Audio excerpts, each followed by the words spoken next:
Good boy. Monkeys. Okay, that's the last time I'm doing that joke. Anyways, ever since I was a kid, I loved monkeys. They're funny, cute, and perfect meme material.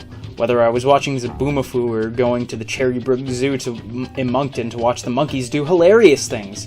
I just really loved monkeys. The Ape Escape series filled my need for a game all about monkeys. However, I never actually owned any Ape Escape game until 2015. I purchased on the loose for my PS Vita, and I thought it was pretty good. The way I got my Ape Escape fix was at my cousin's house, where I would play, or in most cases watch him play Ape Escape 2. I'd also play Pumped and Primed, which is a game that I have got a lot to say about, but I'll save that for another video. I also had a demo for Ape Quest on my PSP, which I played religiously despite it being an incredibly mediocre RPG. The first Ape Escape was released on May 31st, 1999 for the original PlayStation, and was highly praised. Not only that, but it sold a decent 1.5 million units. What's ironic about this game is despite the fact that it was developed by a Japanese studio, it came to North America first. The story is quite simple. A zoo monkey named Spectre puts on a mind control hat that this Dr. Light knockoff was experimenting on for some reason, and he turns evil. He then gets an army of monkeys to tie up the professor and his assistant Natalie. Spectre then hijacks the time station, and him and the rest of the monkey army go back in time to take over the world. Not only that, but Spectre has brainwashed the main character, Spike's best friend Jake, or Buzz, if you live in an inferior part of the world. So it's up to Spike, Natalie, the professor, and this anime chick to stop Spectre and his monkey army.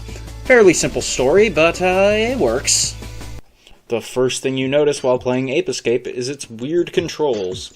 So on most platformers on PlayStation, you press X to jump, but on Ape Escape, it's either the R1 button or the R2 button. The face buttons are instead used for selecting gadgets, with the left stick being used to use the gadgets. This can seem weird to newcomers, but after a little bit, the controls become second nature and actually feel really nice. One problem I do have is the camera is mapped to the D-pad, so you have to claw grip the controller to move the camera around. You can, however, center the camera by tapping the L1 button, and the level design is typically open enough that the camera isn't a problem. The main collectible, equivalent to the star from Mario or the Infobots from Ratchet & Clank, are the monkeys, and every monkey behaves differently. There are 7 types of apes. The yellow apes are your average apes. They sometimes wield laser guns in the later stages, but other than that, they're your standard monkey. The cyan monkeys are slow but rather skittish. The black pants apes are aggressive and incredibly violent. Not only that, but they wield submachine guns in a children's game, like, what? The blue monkeys are incredibly quick and incredibly annoying to catch. The green monkeys are incredibly intelligent and fire rockets at you. Red monkeys are a mixture of the black pants and green pants monkeys, making them some of the hardest monkeys to capture in the game. And then we have white monkeys, who have the highest alert ratings in the game. Now, you can't catch the monkeys without your gadgets, and you've got a pretty decent arsenal. First, you have the monkey net, which you use to actually capture the monkeys and send them to the professor. The stun club, or as I like to call it, the lightsaber, is your main form of defense in this game. It's fairly satisfying to use, and it's reliable, which is always good to see in a platformer. You have a slingshot, which I have mixed feelings on. You have to go into this clunky first-person mode to use it, and it makes you a sitting duck in most combat situations. But it's overall fairly reliable. The next one is the monkey radar, which is something that I don't use too often, but it's cute reading up on what the monkeys do. It makes them all feel unique. Next is the Skyflyer, which I love using. It makes platforming a lot easier, and it is still so satisfying to use. Then we have the Super Hoop, which makes you run really fast. This is what I typically use for those blue monkeys. Then we have the Submergible, which doubles as both a vehicle and a gadget. You can use this to catch monkeys in the water. I love this. Swimming in this game feels great with this gadget. it easily has some of the best swimming controls ever in a video game. Next is the RC car, which is used for chasing monkeys out of tight areas. And finally is the Super Punch, which is used to break open metal crates that contain monkeys. You get it after the game, and I mean it exists, but it's kinda super situational. The level design in this game is almost perfect. It's very reminiscent of games like Banjo-Kazooie and Mario 64 being very open-ended. Now the platforming in this game is good, it's no Mario Galaxy, but it's good. The real strength in this game, in my eyes, is just exploring these amazing worlds that the developers have created. Using the gadgets to solve puzzles is incredibly gratifying, even if they are incredibly easy. My favorite levels by far are easily the dinosaur levels. As a kid, my two favorite animals were dinosaurs and monkeys, and this level has both of them, so it's good in my book. And boy howdy, do I love exploring these levels, not only to capture the adorable monkeys, but to get the Spectre coins to unlock minigames, which are just okay in my opinion.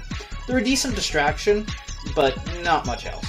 The final level is when your platforming skills really get put to the test. It's set in an amusement park that leads to space, and it's a huge climb to the top, but it's super solid. Another area where the platforming shines is the races with Jake. Now these really put your platforming skills to the test. There's also time trials, which are pretty solid, but are more or less just a distraction that don't amount to anything. To complement the level design, we have an amazing soundtrack. It straight up sounds like some Aphex Twin music. I especially love the Ruins music. It's easily one of my favorite tracks in all of gaming. However, some tracks are kind of annoying.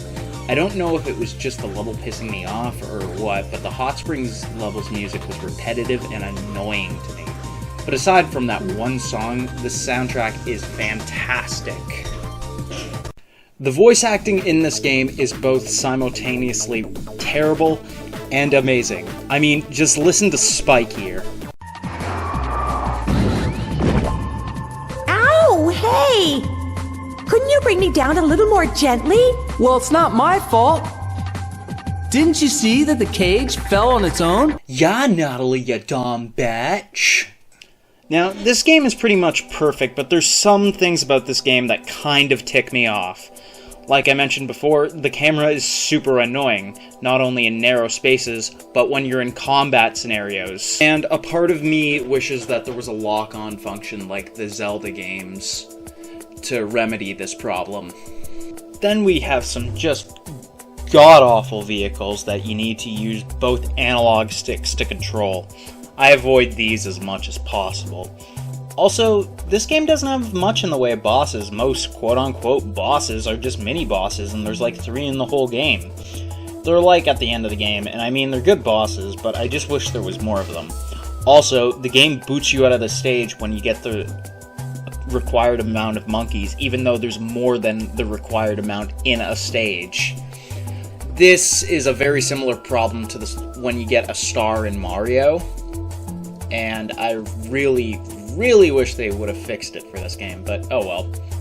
In conclusion, while Ape Escape has its annoying bits, it's still one of the best 3D platformers of all time.